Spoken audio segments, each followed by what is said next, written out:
Hey Josh, it's Wednesday, and first off, to answer your question from last week, I really haven't been paying attention to that case much. I don't pay as close of attention to politics as I should be, but yeah.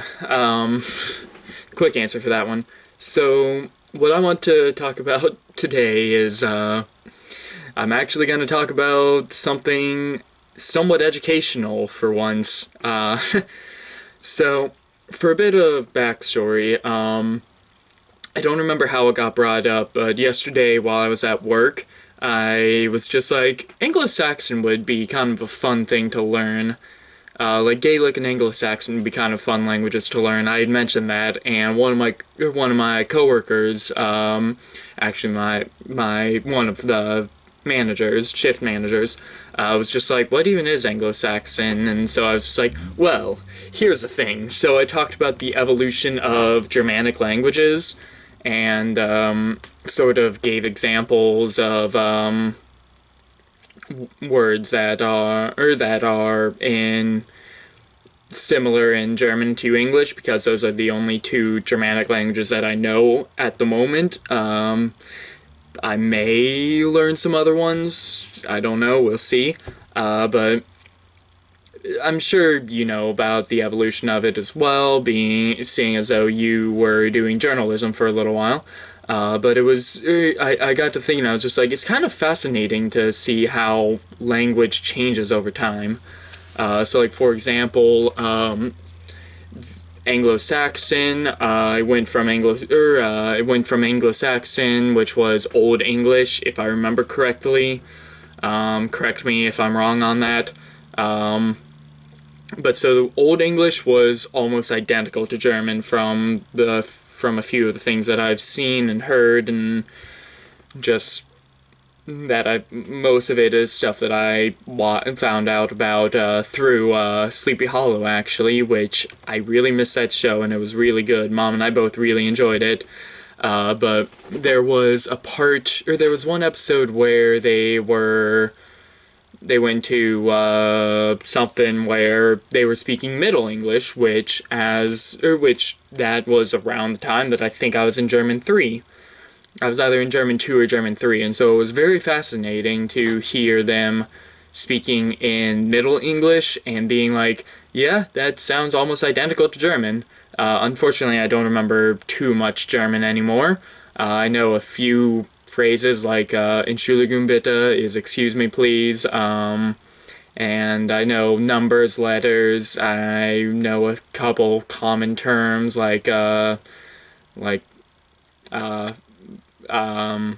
Vater is father, those sorts of things I kind of have, because I haven't needed to use German in 5 years. The last time I took a German class was my junior year of high school, because I only went up to German 3, I didn't go to German 4. I'm pretty sure that I only went up to German 3. Yeah, because I think I had a study hall instead for my senior year.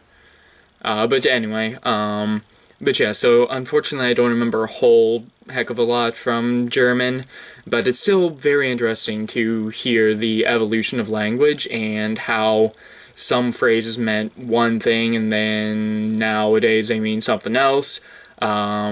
Another example of sort of an evolution of language that actually got brought up with Mom and Dad a few days ago was how some words, the one that Dad had mentioned was how literally has become kind of the way people use it is incorrect now. I'm guilty of it. I've used it incorrectly a couple of times, although most of the time I try and use it correctly. But I don't remember the article, but it was some article that was like, oh, this person is literally this thing, and it wasn't literally the thing that they were comparing it to, or the person that they were comparing it to, but it's interesting. So literally is a word. Another one that I know both you and I have been have used incorrectly a few times is epic. Because, well, incorrectly compared to how it originally was meant to be. Because originally, epic just meant long. It didn't have to be any, like, super or like empowering stories or anything like they are now.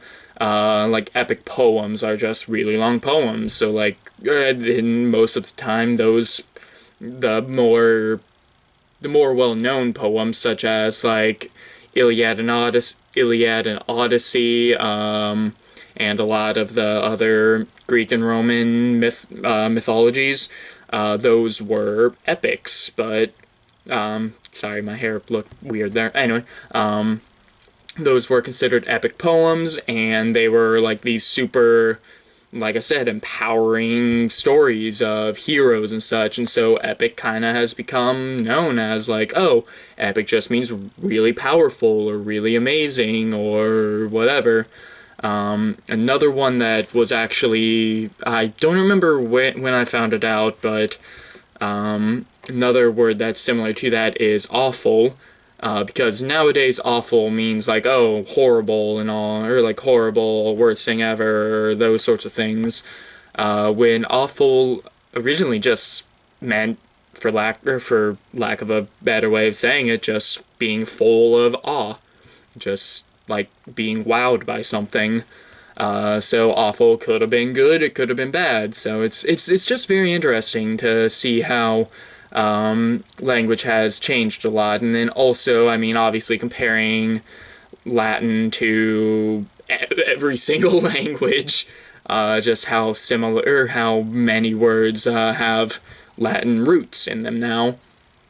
And like, or like Greek and Roman, or Greek and Latin prefixes and suffixes are languages are full of those. Like, and it's just interesting to see how one language turned into thousands of languages, and like how those languages, how one language kind of turned into hundreds of languages, and then how each of those languages turned into another other hundreds of languages, and just how words kind of change over time.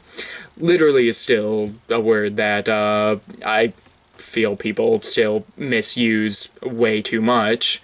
But so, yeah. Like I said, something slightly educational for once. So, Josh, my question for you is, what's a word that you feel has changed in the past, say, 100 years or so?